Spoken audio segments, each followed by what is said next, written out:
My sister Lillian had always been healthy, strong, full of life. But her pregnancy, it was anything but normal. In the last month, she barely slept. Every night, she had the same horrifying dream.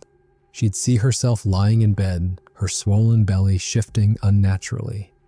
Then, suddenly, sharp claws would tear through her skin from the inside. Tiny, inhuman hands would rip her open, pushing through muscle and flesh. The baby, her baby, would crawl out, covered in blood, eyes black as the void, and sit on her chest, eating the flesh of her body. She'd wake up screaming, drenched in sweat, clutching her stomach. The doctors dismissed it as stress, said nightmares were common in pregnancy, said everything looked fine.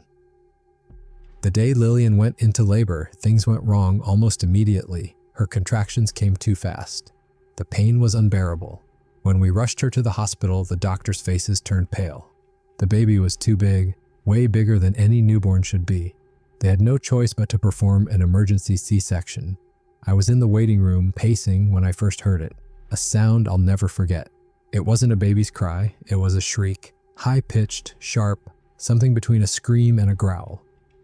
When the doctors finally let me in, Lillian was unconscious, pale as a corpse. And the baby was staring at me.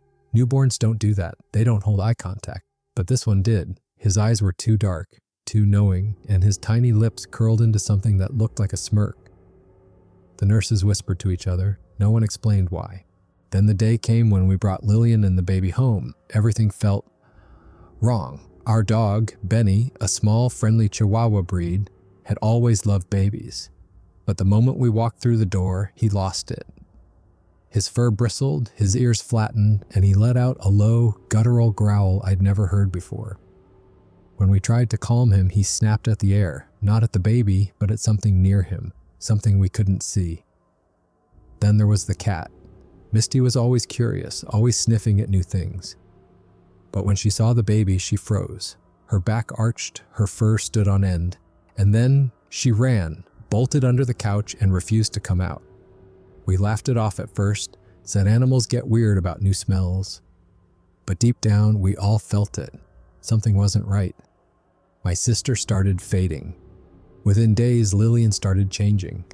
It wasn't just the exhaustion of being a new mom, it was something worse. Her skin turned pale and paper thin, her eyes sunken like she hadn't slept in weeks. She barely had the strength to hold the baby. But every time she tried to rest, he would scream.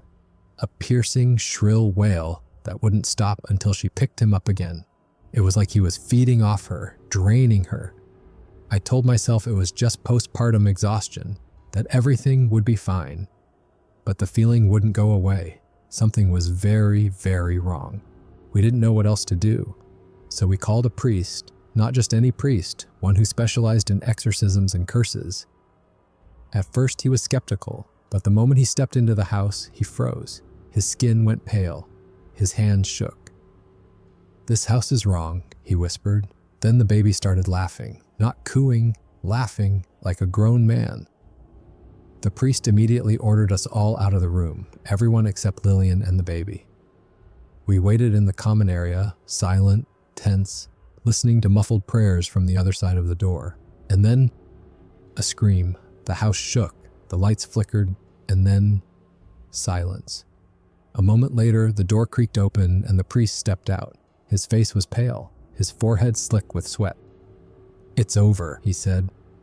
When we went inside, the baby was asleep in Lillian's arms. I checked his eyes. They weren't black anymore, just the normal, soft brown of a newborn. And for the first time since he was born, Lillian could breathe. She collapsed into my arms, weak but alive. Before he left, the priest sat us down, and he told us the truth. "Our family is cursed," he said. "It began generations ago. A deal was made, one that cannot be undone." We sat in stunned silence as he explained. Every third generation, a child will be born. Different. Not fully human, a vessel for something old, something waiting. And it will feed.